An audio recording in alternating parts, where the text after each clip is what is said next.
Students, स्वागत है आपका the turning point coaching research institute Almora में। Students, my name is Rohit Bisht और स्टूडेंट्स हम उत्तराखंड सीरीज के अंतर्गत पिछले अध्याय में हमने बागेश्वर जनपद को पूरा किया था। उसके बाद हमने आपको चंपावत का पार्ट फर्स्ट आपको दिया था।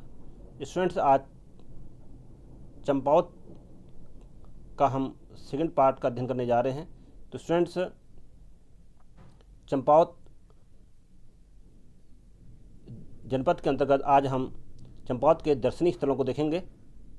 स्टूडेंट्स, सबसे पहले हेडिंग डालिए एक हत्या नौला। स्टूडेंट हेडिंग डालिए एक हत्या नौला। स्टूडेंट्स, एक हत्या नौला चंपावत से 4 किलोमीटर की दूरी पर स्थित है। तो स्टूडेंट आप नोट करिए कि चंपावत से 4 किलोमीटर चंपावत से जो मुख्यालय है चंपावत का, उससे 4 किलोमीटर की दूरी पर स्थित है। स्टूडेंट्स, एक हत्या नौला के पीछे एक बहुत रोचक कहानी है। ऐसा कहा जाता है कि चंद राजाओं ने जगन्नाथ मिस्त्री से बालेश्वर मंदिर का निर्माण करवाया था। कौन से मिस्त्री से मैंने स्टूडेंट नाम बताया? जगन्नाथ मिस्त्री से। जगन्नाथ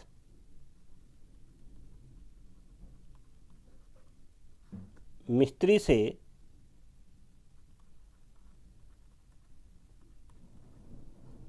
से नौले का निर्माण कराया। मतलब इन्होंने जगन्नाथ मिस्त्री ने बालेश्वर मंदिर का निर्माण कराया। स्टूडेंट ठीक है, बालेश्वर मंदिर का निर्माण कराया। बालेश्वर मंदिर का निर्माण कराया। स्टूडेंट्स, बाद में चंद राजाओं को ये लगा कि बालेश्वर मंदिर, मैंने आपको बताया था जब मैंने आपको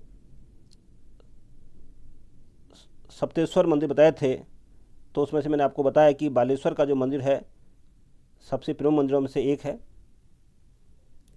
स्टूडेंट्स, कहा जाता है कि चंद राजाओं ने सोचा कि जगन्नाथ मिस्त्री कहीं अन्य जगह पर जाके इस तरह से ऐतिहासिक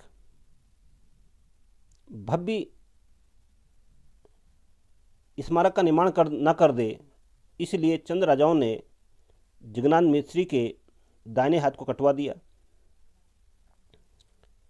और उसके बाद जगन्नाथ मिस्त्री ने अपनी लड़की कुमारी कस्तूरी की मदद से बालेश्वर से भी ज़्यादा भव्य कलात्मक ऐतिहासिक नौला का निर्माण किया। और स्टूडेंट्स, ये जो एक हत्या नौला है, ये कलात्मक दृष्टि से बहुत ही अद्भुत नमूना है। और क्योंकि चंद राजाओं ने जगन्नाथ मिस्त्री के दाहिने हाथ को कटवा दिया था और जगन्नाथ मिस्त्री ने अपनी बेटी कुमारी कस्तूरी की मदद से बालेश्वर से भी ज़्यादा खूबसूरत ऐतिहासिक नौले का निर्माण किया, क्योंकि एक हाथ काट दिया था चंद राजाओं ने, एक हाथ से उसको चीना था और उनकी बेटी ने उनकी मदद की थी। इसलिए स्टूडेंट्स, इस ऐतिहासिक इमारत का जो नाम पड़ा वो एक हत्या नौला पड़ा।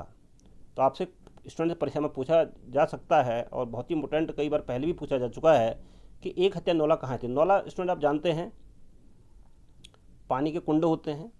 गांव में आज भी आपको गांव में पानी के कुंड होते हैं और जिनमें सीढ़ियाँ बनी होती हैं और यहाँ पर जो है जल होता है। तो गांव वाले इसमें जाके जल बाल्टी गगरी में अपने घर को ले जाते हैं।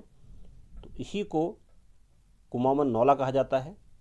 तो एक हत्या नौला चंपावत का एक अद्भुत कलात्मक दृष्टि से बहुत ही अद्भुत नमूना है। तो स्टूडेंट आप समझ गए होंगे, एक हत्यानौला आपने नोट से बना लिया होगा, उम्मीद है। तो स्टूडेंट्स इसके बाद हम अब देखेंगे चंपावत में बाणासुर का किला। बाणासुर का किला स्टूडेंट्स, ये जो बाणासुर का किला है ये चंपावत मुख्यालय से 16 किलोमीटर दूरी पर है।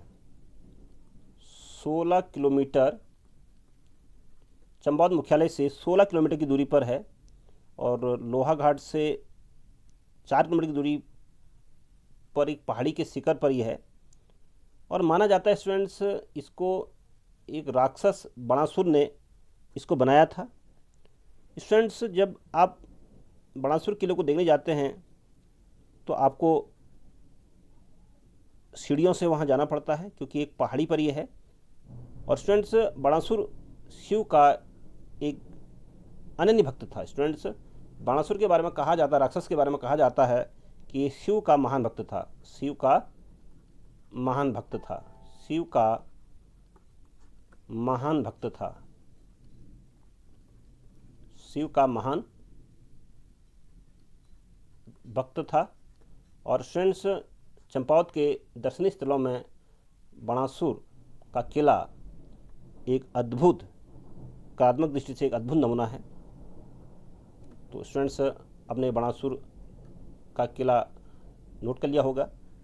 अब स्टूडेंट्स चंपावत के अंतर्गत दर्शनीय स्थलों में मीठा रीठा साहिब। स्टूडेंट आप जानते होंगे रीठा, इसे साबुन बनाया जाता है। और रीठा, तो स्टूडेंट्स ये मीठा रीठा साहिब है, ये चंपावत में एक जगह का नाम है। और स्टूडेंट्स जो मीठा रीठा साहिब है ये चंपावत से 72 किलोमीटर, चंपावत से स्टूडेंट कितना दूर है, चंपावत मुख्यालय से मतलब 72 किलोमीटर की दूरी पर है। और ऐसा कहा जाता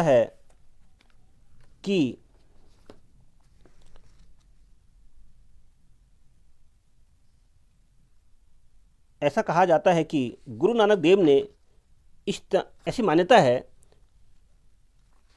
कि गुरु नानक साहब रीठा में वहाँ पर आए थे, उन्होंने इस स्थान की यात्रा की थी।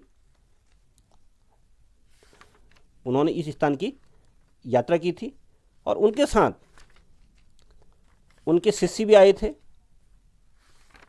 और स्टूडेंट्स उनके शिष्य उनके साथ मर्दाना वहाँ पर आए थे, मर्दाना वहाँ पर आए थे। और स्टूडेंट्स जो परीक्षा के लिए जो महत्वपूर्ण बात आपके लिए है कि जो महत्वपूर्ण बात आपके लिए परीक्षा के लिए है, रीठा मीठा साहिब जो चंपावत से मुख्यालय से 72 किलोमीटर की दूरी पर है, यहाँ पर 1960 में गुरुद्वारे का निर्माण किया गया था। याद रखिए, बहुत ही परीक्षा के लिए बहुत ही इंपॉर्टेंट फैक्ट है स्टूडेंट्स। 1960 में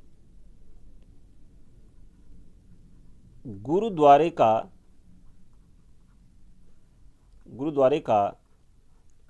निर्माण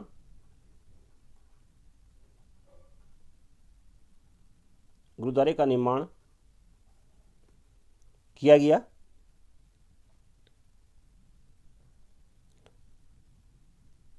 और स्टूडेंट्स गुरुद्वारे के साथ मिलकर ही एक मंदिर है जिसको बोलते हैं घेरनाथ का मंदिर। इसके समीप ही, इससे सटा हुआ है, समीप ही एक मंदिर है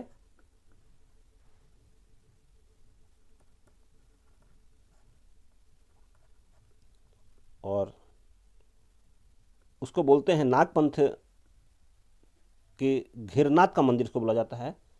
नागपंथ के घेरनाथ का मंदिर, घेरनाथ का मंदिर इसे बोला जाता है।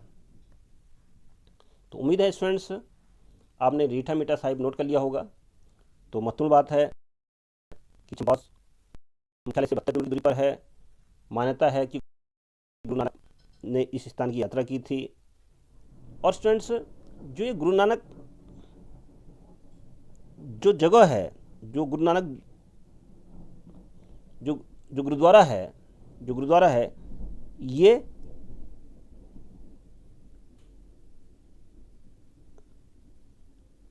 लोधिया और राठिया नदियों के संगम पर है। स्टूडेंट याद रखेंगे, उन नदियों के संगम पर लोधिया और राठिया, इन नदियों के नाम याद रखेंगे, लोधिया व राठिया।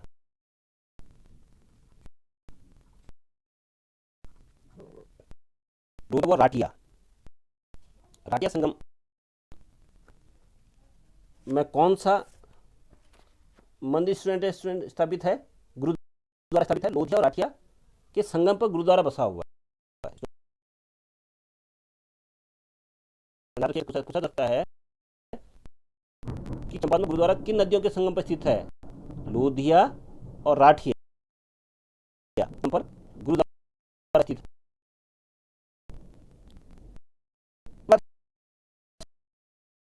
पाताल गुफा बहुत ही पवित्र गुफा है।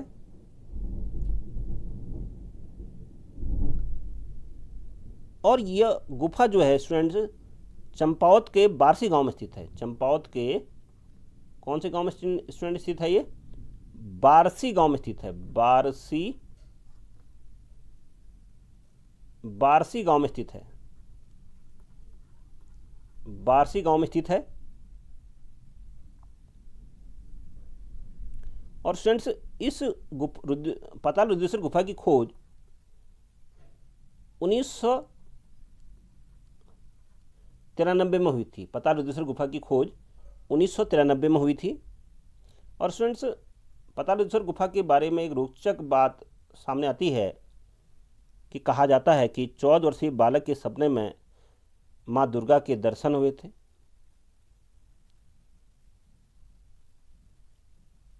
और इसी 14 वर्षीय बालक के द्वारा ही इस पाताल रुद्रेश्वर गुफा का पता लगा था।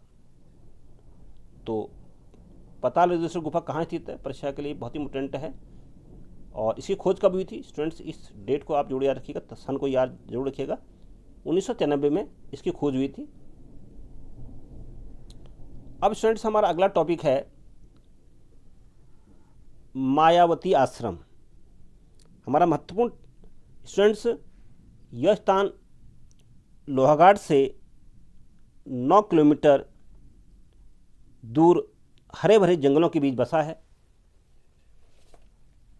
आपसे परीक्षा में स्टूडेंट पूछा जा सकता है कि मायावती आश्रम कहाँ है। ठीक है, तो ये आपको लोहाघाट में आपको मायावती आश्रम मिलेगा। और स्टूडेंट्स इस मायावती आश्रम का संबंध स्वामी विवेकानंद से है। आपसे पूछा जा सकता है कि मायावती आश्रम का संबंध किससे है? स्वामी विवेकानंद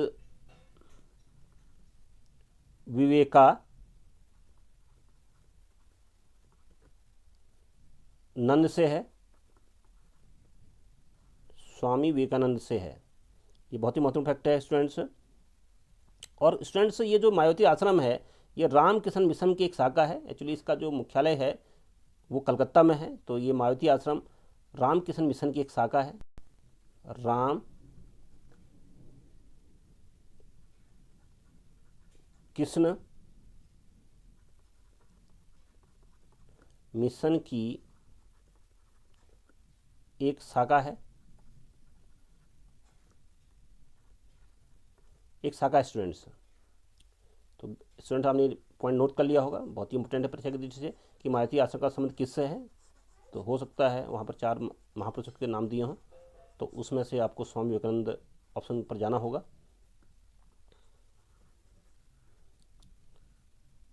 और स्टूडेंट्स मायावती आश्रम की स्थापना 19 मार्च मायावती आश्रम की स्थापना 19 मार्च 1899 में स्वामी विवेकानंद के शिष्य इनके शिष्य का नाम है शिष्य का नाम है स्टूडेंट्स एच सेवियर। एच सेवियर। तो स्वामी विवेकानंद के शिष्य एच सेवियर ने की थी।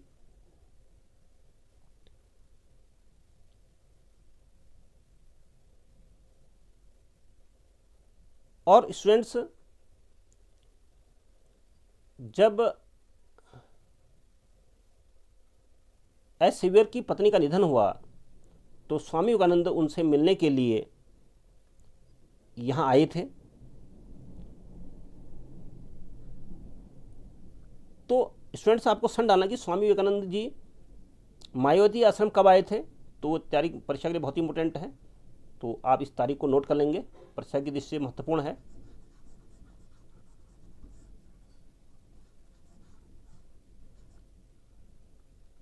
तो स्टूडेंट्स स्वामी विवेकानंद 3 जनवरी 1901 को मायावती आश्रम आए थे। मैंने स्टूडेंट बताया कि जैसे कि एच सेवियर की पत्नी का निधन हुआ था और उनको सांत्वना देने के लिए स्वामी विवेकानंद यहाँ आए थे, और कहा जाता है कि स्वामी विवेकानंद को यहाँ पर आध्यात्मिक शांति मिली थी। और स्टूडेंट्स मायावती आश्रम में जो अस्पताल है उसका नाम है, मायावती आश्रम में एक अस्पताल की स्थापना हुई, उस अस्पताल का नाम है स्टूडेंट्स नोट करिए, धर्मार्थ अस्पताल। धर्मार्थ अस्पताल।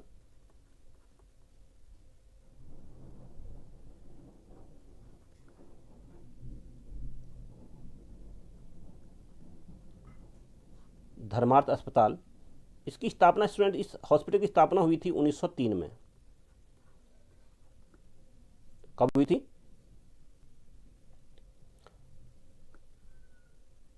और इसके जो प्रमुख, मायावती आश्रम के जो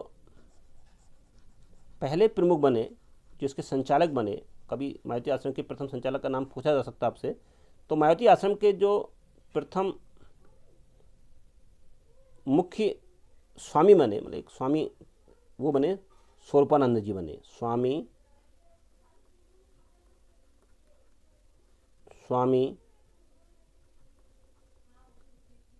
स्वरूपानंद। तो स्टूडेंट्स हमने मायावती आश्रम के बारे में कई बातों को जाना। महत्वपूर्ण बात स्टूडेंट मायावती आश्रम के बारे में एक बार रिपीट करते हैं आपको। एक तो ये लोहाघाट में से 9 किलोमीटर दूर हरे भरे जंगलों में बसा है, और कहा जाता है कि स्वामी विवेकानंद को यहाँ पर आध्यात्मिक शांति हुई थी।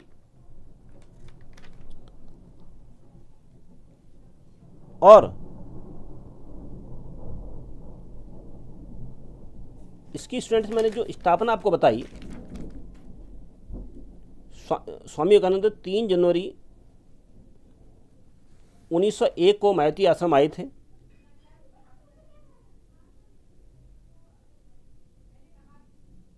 और उन्होंने 1901 में रामकृष्ण शांति मठ की स्थापना की थी। 1901 में रामकृष्ण शांति मठ, आप नोट करेंगे स्टूडेंट्स, रामकृष्ण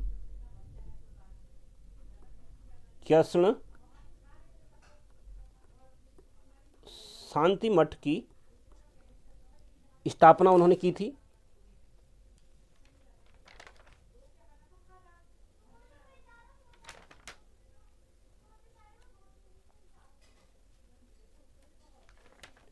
स्टूडेंट्स ये जो मायावती आश्रम है, यहाँ से बहुत सारी आज आध्यात्मिक पुस्तकों का यहाँ से प्रकाशन भी होता है।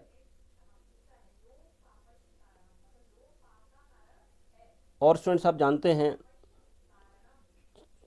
कि ये चंपावत से 14 किलोमीटर की दूरी पर है, और आप जानते हैं कि लोहाघाट लोहावती नदी के किनारे बसा हुआ है।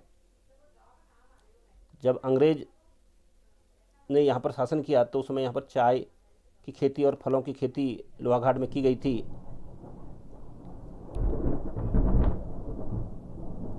स्टूडेंट्स, मायावती आश्रम हिंदी तथा अंग्रेजी पुस्तकों का प्रकाशक भी है। तो इन फैक्ट को थोड़ा सा स्टूडेंट्स परीक्षा के लिए आप देख लीजिएगा।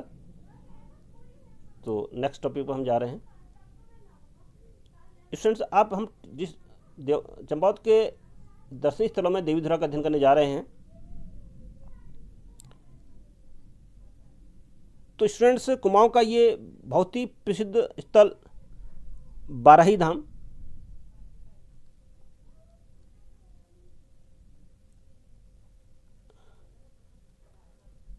बाराही धाम के बारे में स्टूडेंट आपने जरूर सुना होगा। देवीधुरा के बारे में आप जरूर जानते होंगे बहुत सारी बातें। बाराही धाम और यहाँ की जो प्रमुख देवी है स्टूडेंट्स, वह उनको जाना जाता है बारही देवी। जो बारही देवी के नाम से इनको जाना जाता है। धाम में जो यहाँ की प्रमुख देवी हैं वह हैं बारही देवी। और स्टूडेंट्स, ये जो देवीधुरा है ये लोहाघाट से 58 किलोमीटर की लगभग दूरी पर है और लगभग 2500 मीटर की ऊंचाई पर, क्योंकि आजकल क्योंकि प्रसिद्ध जगह है। अभी हाल ही में उत्तराखंड सरकार ने उसको राजकीय मेले घोषित करने की बात की थी। तो स्टूडेंट्स, आपसे पूछा जा सकता है कि देवीधुरा समुद्र तल से कितनी ऊंचाई पर स्थित है। तो आप याद रखिएगा स्टूडेंट, परीक्षा की दृष्टि से 2500 मीटर की ऊंचाई पर स्थित है। 2500 मीटर की ऊंचाई पर स्टूडेंट्स देवीधुरा स्थित है। तो आप उम्मीद है कि साथ में नोट्स बनाते हुए जा रहे होंगे। और स्टूडेंट्स, आपको याद होगा कि रक्षाबंधन के अवसर पर यहाँ पर एक प्रसिद्ध मेला लगता है। तो वो कौन सा, पूछा भी जाता है कि देवीधुरा का जो बग्वाल मेला है, ठीक है, जिसको पाषाण युद्ध के नाम से भी जाना जाता है, तो ये किस दिन लगता है। तो परीक्षा में क्वेश्चन बहुत बार पहले भी पूछा गया है। तो याद रखिएगा स्टूडेंट्स,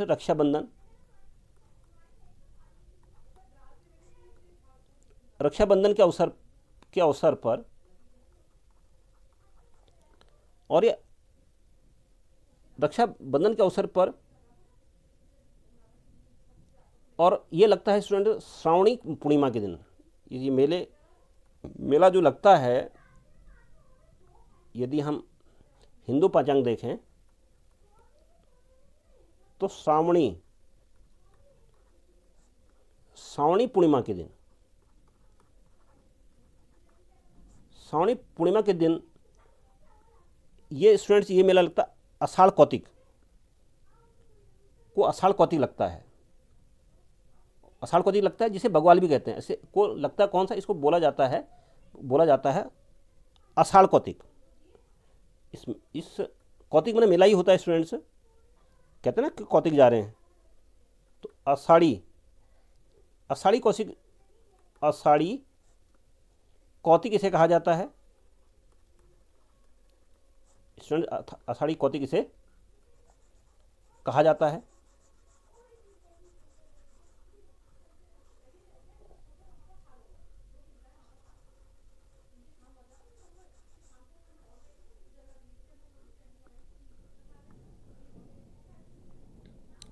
स्टूडेंट्स, यहाँ पर पाषाण युद्ध को देखने के लिए देश विदेश से लोग यहाँ पर आते हैं।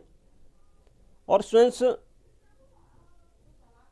जिम कार्बेट ने अपनी पुस्तक, एक प्रसिद्ध नाम है जिनके नाम पर जिम कार्बेट पार्क भी है, तो जिम कार्बेट ने एक पुस्तक लिखी है।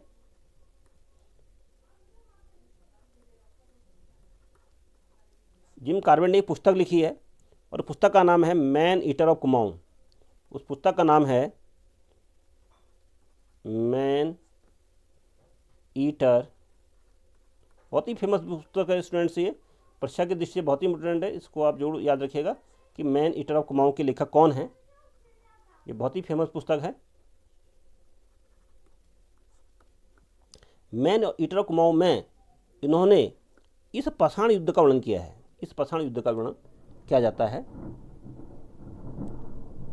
स्टूडेंट्स मानता है कि पहले माँ काली को यहाँ पर नरबलि दी जाती थी, बाद में कहा जाता है कि चमियाल परिवार में एक विधवा और उनका पोता ही बचा था, और विधवा ने अलग अलग मान्यताएं हैं, लेकिन एक मान्यता मैं आपको ये भी बता रहा हूँ, अलग तरह की जब हम वहाँ पर जाते हैं बग्वाल में तो अलग अलग तरह की कथाएं मिलती जुलती हैं आपस में।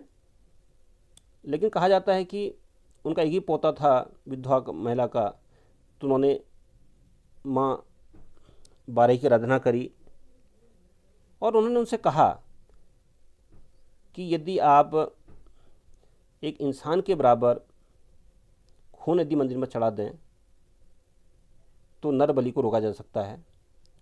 तो इसीलिए एक पुरुष के बराबर खून को चढ़ाने के लिए वहाँ पर बग्वाल का मेला यानी कि पाषाण युद्ध होता है। और स्टूडेंट्स जब ये पाषाण युद्ध होता है तो इसमें बनते हैं स्टूडेंट कुल 4 खेमे। तो स्टूडेंट याद रखेंगे कुल खेमे यहाँ पर बनते हैं 4 खेमे। तो स्टूडेंट्स 4 खेमे के नाम आप नोट करिए, और 4 खेमे बन के फिर 2-2 खेमे बनाकर पाषाण युद्ध करते हैं। तो स्टूडेंट्स एक बार जो पहला खाम बनता है वो चमियाल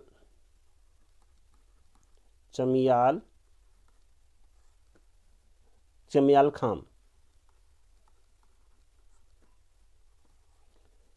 दूसरा लमगड़िया खाम, लमगड़िया खाम।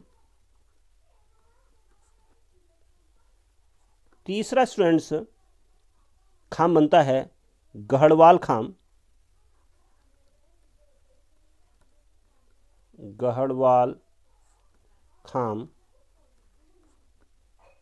और चौथा बनता है बालिक खाम। चौथा बनता है स्टूडेंट्स बालिक खाम।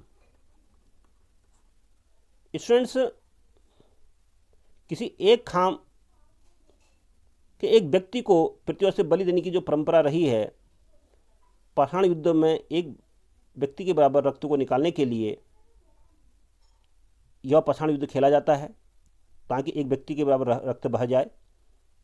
स्टूडेंट्स लेकिन आजकल के दौर में थोड़ा सा मेले की प्रकृति बदली है,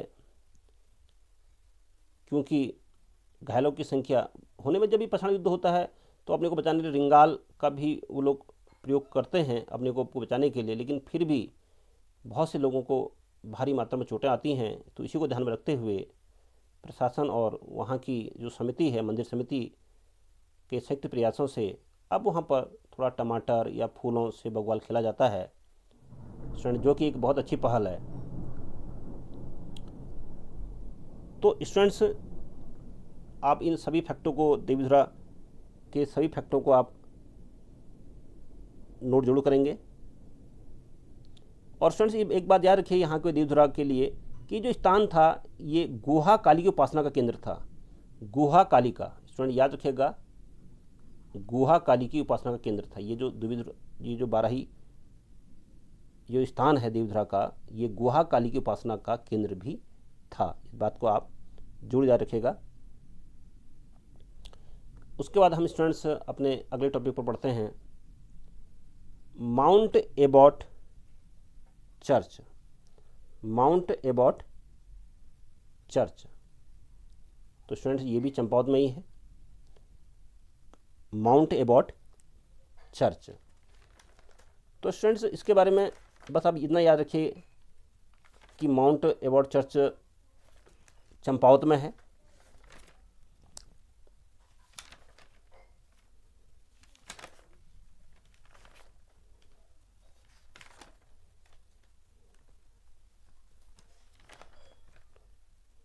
चर्च का निर्माण माना जाता है कि स्टूडेंट्स यहाँ पर एबॉट पर्वत भी है और जो माउंट एबॉट मतलब माउंट एबॉट पर्वत भी है और यहाँ पर चर्च भी है। कहते हैं कि 1942 में यहाँ पर चर्च बना था, माउंट एबॉट चर्च पर। तो 1942 में बना था जॉन एबॉट द्वारा के प्रयासों से, तो उन्हीं के नाम पर शायद ये एबॉट नाम आया होगा। तो इतना ही इसमें स्टूडेंट याद रखना है। अब स्टूडेंट्स हम बढ़ते हैं लोहा घाट। अगला टॉपिक हमारा है स्टूडेंट्स लोहा घाट। तो स्टूडेंट्स लोहा घाट के बारे में कुछ फैक्ट को हम देख लेते हैं। एक तो स्टूडेंट्स लोहा घाट चंपावत के लोहावती नदी के तट पर है। तो यह कभी पूछा जा सकता है कि लोहा घाट किस नदी के तट पर है, तो आपके लिए बहुत महत्वपूर्ण रहेगा कि ये लोहावती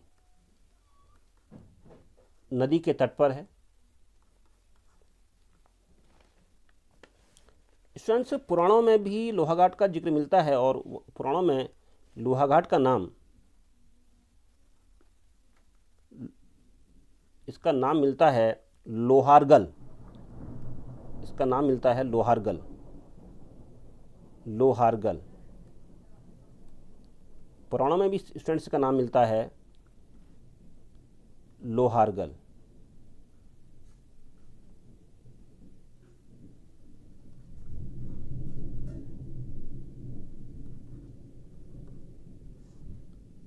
लोहारगल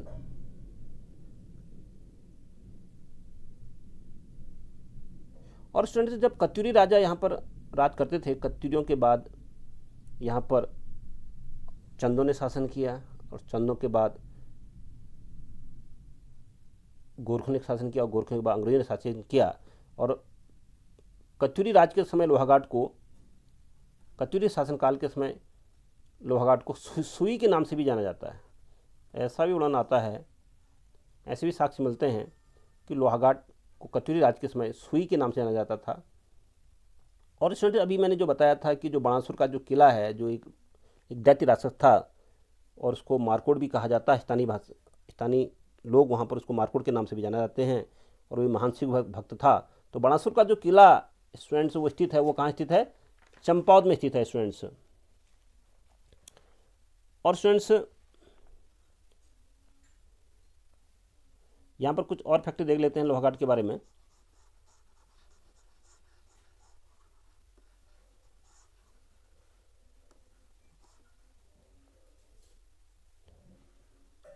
स्टूडेंट्स एक मंदिर की मैं बात कर लेता हूँ लोहाघाट में, ऋषेश्वर महादेव मंदिर, बहुत ही इंपॉर्टेंट रहेगा परीक्षा के लिए।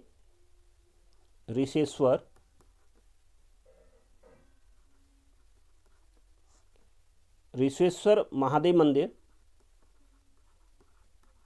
महादेव मंदिर लोहाघाट में बहुत बड़ी आस्था का केंद्र है। और कहते हैं कि स्टूडेंट्स मानेश्वर मंदिर ये भी लोहाघाट में है और इसको चंद राजाओं ने बनाया था, मानेश्वर मंदिर को, ऐसा कहा जाता है। स्टूडेंट्स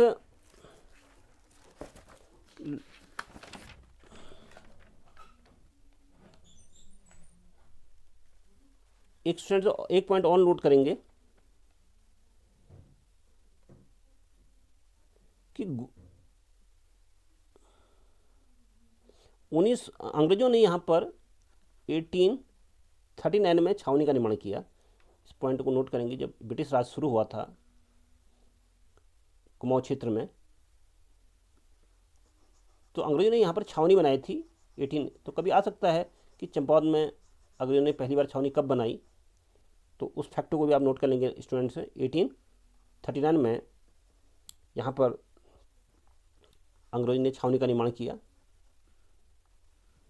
और स्टूडेंट्स गोविंद बल्लभ पंथ नगर की एक शाखा के रूप में यहाँ पर, गोविंद बल्लभ पंथ की एक शाखा के रूप में यहाँ पर एक सेंटर है, और उस सेंटर का नाम आपको बता रहा हूँ, कृषि विपणन केंद्र, जो लोहाघाट में है। कृषि विपणन केंद्र बहुत इंपॉर्टेंट है परीक्षा की दृष्टि से।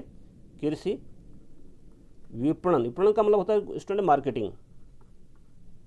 विपणन केंद्र केंद्र, और इसकी स्थापना हुई थी स्टूडेंट कृषि विपणन केंद्र की लोहागढ़ में 1994 में। इसकी जो स्थापना वर्ष है वो 1994 है। तो स्टूडेंट्स, लोहाघाट के इन फैक्टों को आपने अच्छी तरह नोट कर लिया होगा। स्टूडेंट्स, यहीं पर एक जगह अगर मैं और लिखा देता हूँ आपको, एक नई हेडिंग यहीं पर आप नोट करिएगा, सूखी ढांग। एक जगह बहुत फेमस है चंपावत में, सूखी ढांग, ढाक, सूखी ढाक। स्टूडेंट से कुमाऊं का चिरापूंजी भी इसे कहा जाता है। काफ़ी बारिश यहाँ पर होती है, कुमाऊं में अच्छी बारिश यहाँ पर रिकॉर्ड की जाती है, तो इसको कुमाऊं का चिरापूंजी भी इसे कहा जाता है। कुमाऊं का चेरापूंजी, कुमाऊं का चेरापूंजी सूखी ढांग क्षेत्र को कहा जाता है। तो ढाक के पेड़ों के कारण ही इसका नाम सूखी ढांग पड़ा होगा, ऐसा कहा जाता है।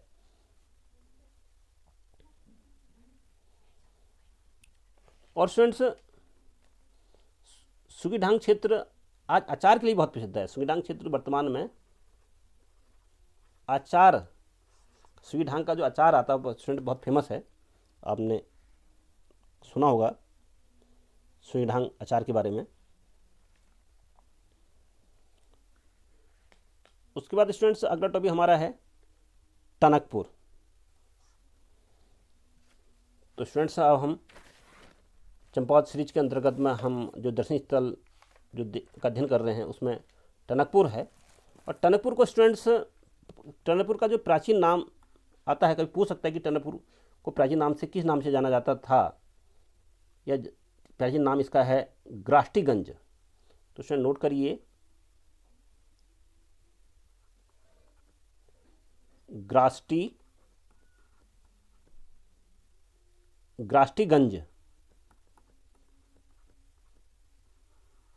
ग्राष्टीगंज। और स्टूडेंट, टनकपुर और नेपाल की सीमा पर एक पहले मंडी थी, बहुत ही फेमस मंडी, जो बाढ़ की वजह से 1880 में बह गई। उस मंडी का नाम था बरमदेव मंडी, बरमदेव मंडी। और स्टूडेंट, बरमदेव मंडी का निर्माण जो किया था वो कत्यूरियों ने किया था। बरमदेव मंडी का जो निर्माण था, मंडी आप जानते होंगे स्टूडेंट्स, जैसे भवाली मंडी में फलों और सब्जियों की मंडी है।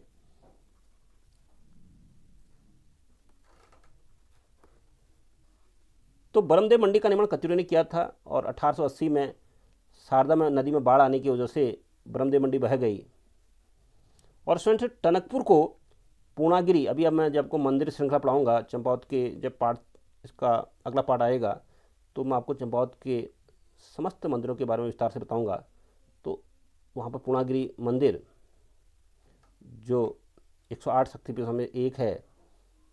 तो टनकपुर पूर्णागिरि मंदिर का प्रवेश द्वार भी है। टनकपुर से ही आप पूर्णागिरि मंदिर को में प्रवेश करते हैं टनकपुर से होते हुए, तो इसको पूर्णागिरि का प्रवेश द्वार कहा जाता है। टनकपुर को पूर्णागिरि का प्रवेश द्वार कहा जाता है। तो आप नोट करेंगे, पूर्णागिरि का प्रवेश द्वार किसे कहा जाता है? टनकपुर को कहा जाता है।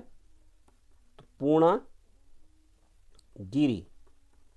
पूर्णागिरि को जो मंदिर, जो पूर्णागिरि मंदिर है, मंदिर का प्रवेश द्वार कौन है स्टूडेंट? पूर्णागिरि मंदिर का प्रवेश द्वार कौन है? टनकपुर। स्टूडेंट कौन है? टनकपुर। याद रखेंगे, यदि परीक्षा में आता है कि पूर्णागिरि मंदिर का प्रवेश द्वार निम्न में से है, तो आप किस में मारेंगे? टनकपुर में मारेंगे। और स्टूडेंट्स, 1890 के बाद अंग्रेज पर्यटक यहाँ पर काफ़ी आए और उन्होंने यहाँ पर अपने बंगले बनाए हैं। तो टनकपुर में आपको अंग्रेजों के बनाए हुए बंगले बहुत मिलेंगे। 1890 में जो पर्यटक टलक और हंसी आए, उन्होंने यहाँ पर बंगले बनाए, इसकी बात का भी जिक्र आता है। और स्टूडेंट, टनकपुर को बसाने का जो श्रेय जाता है, टनकपुर को जो बसाने का जो श्रेय जाता है, उनका नाम नोट करिए आप, मिस्टर टॉल्क। टनकपुर को जो बसाने का श्रेय जाता है वो जाता है मिस्टर टॉल्क को। टनकपुर को बसाने का श्रेय जाता है मिस्टर टॉल्क को, याद रखिएगा मिस्टर टॉल्क को जाता है। तो स्टूडेंट्स, टनकपुर के बारे में हमने ये महत्वपूर्ण पॉइंट को जाना। अब इसी क्रम में हम आगे बनबसा। तो स्टूडेंट्स, बनबसा जो है ये पूरे चंपावत का दक्षिणी छोर है। चंपावत का दक्षिण का अंतिम छोर है और घने जंगल में स्थित होने के कारण वन में बस गया तो बनबसा। तो शायद इसका नाम वन फॉरेस्ट, वन में बस गया, शायद बनबसा पड़ा। ऐसा कहा जाता है कि वनों की बीच स्थित होने के कारण वन फॉरेस्ट, तो इसका नाम बाद में बनबसा पड़ गया। वन से बन थोड़ा सा उच्चारण में विकृति पैदा हुई और वन से हो गया बनबसा, क्योंकि के बीच बचा है तो बसा, बनबसा नाम इसका पड़ गया। तो स्टूडेंट्स, आपने इन सभी दर्शनीय स्थलों को अपनी नोट बुक में जरूर नोट किया होगा। ये सभी फैक्ट परीक्षा की दृष्टि से बहुत महत्वपूर्ण हैं। अब जब हम चंपावत का अगला पार्ट लेके आएंगे, उसमें आपको चंपावत जनपद के प्रसिद्ध मंदिर और त्यौहार और कुछ अन्य महत्वपूर्ण तथ्यों के बारे में आपको अवगत कराया जाएगा। तब तक के लिए जय हिंद, थैंक्स।